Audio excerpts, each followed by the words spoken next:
Magandang araw po sa inyong lahat. Ito po si Tuto Mortillero sa isa na namang vlog. Ang paksa po natin ngayon sa ating vlog ay pinamagatan natin na mananalo si Manny Pacquiao sa isang malaking laban. Kalaban si Terence Crawford.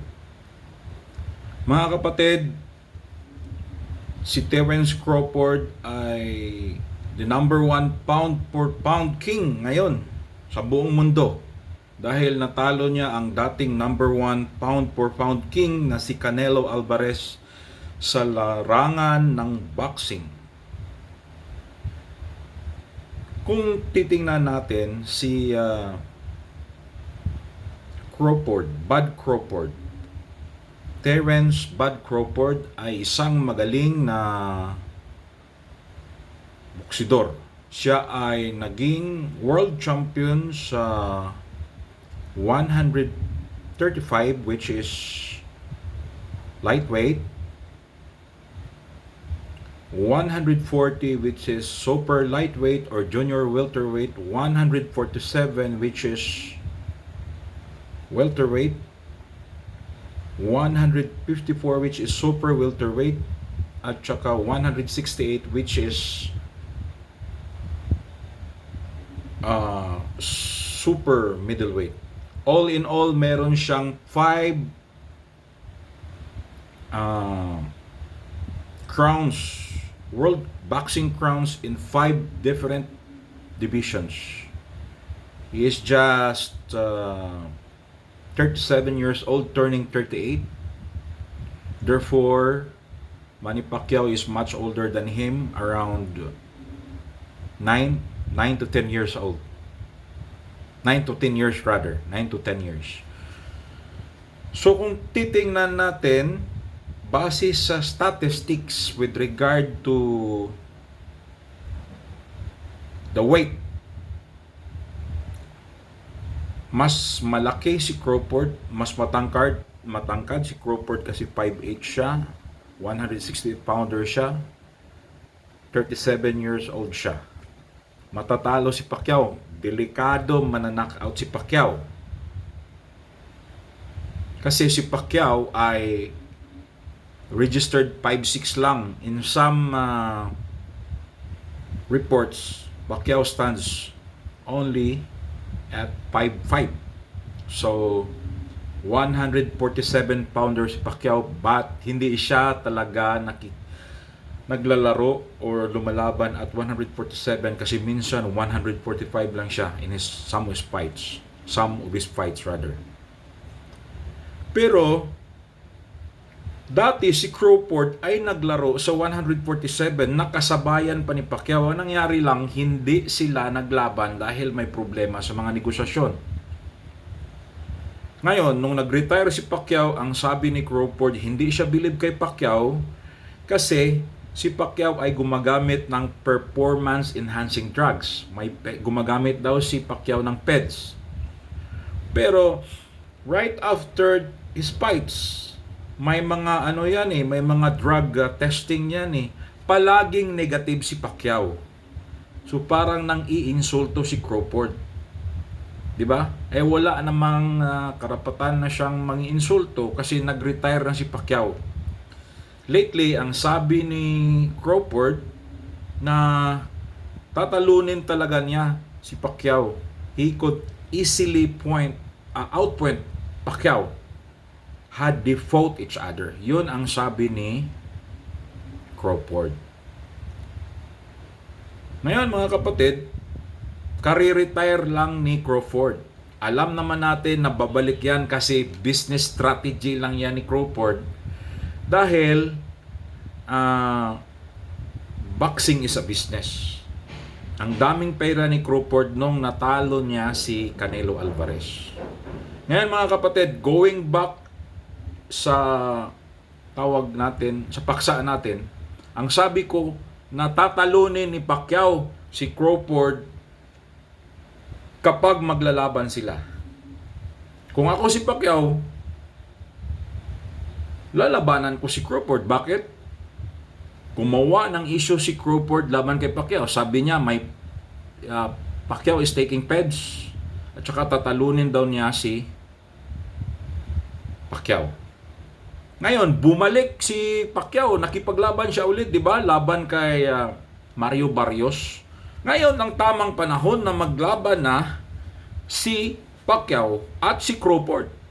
Lalabas si Crawford sa kanyang retirement to fight Pacquiao in 147 kasi si Pacquiao hindi na pwedeng makipaglaban kay Crawford in a higher weight limit. Ngayon, ang tamang panahon na ipakita ni Crawford that he is the best. Diba? Yun ang maganda. Ngayon, kasi nakasanayan na niya na 147 siya dati, pwede siyang dumausdos from 168 to 147. Ipakita niya sa buong mundo na magaling siya. At dapat simulan na ngayon ang negosasyon between Pacquiao and Crawford kasi sa tingin ko mananalo si Manny Pacquiao. Why? Maliit si Pacquiao pero natural 147 pounder. Anong gagawin ni Crawford para makakuha siya ng millions, hundreds of millions of dollars? Kasi sigurado ito na medyo malaki talaga ang makukuha nila sa away na ito, sa laban na ito. Kasi Manny Pacquiao Manny Pacquiao has just been adjudged by the World Boxing Council as the world's boxer of the century. So malaking laban ito. Pound for pound king ngayon si Crawford. So magandang gawin ni Crawford is bababa siya sa 147. Ngayon, kapag bumaba siya sa 147, mananalo si Pacquiao. Bakit? 21 pounds yung diferensya nila. Diba? Lumobo na si Crawford kung tutuusin ngayon kasi nag-retire na siya at saka yung last niya na laban 168 pounder siya. So, by now, Crawford is walking around the heavyweight, the light heavyweight weight, 175 more or less. Ngayon, papaliitin niya yung katawan niya para makipaglaban siya kay Pacquiao at 147, di ba?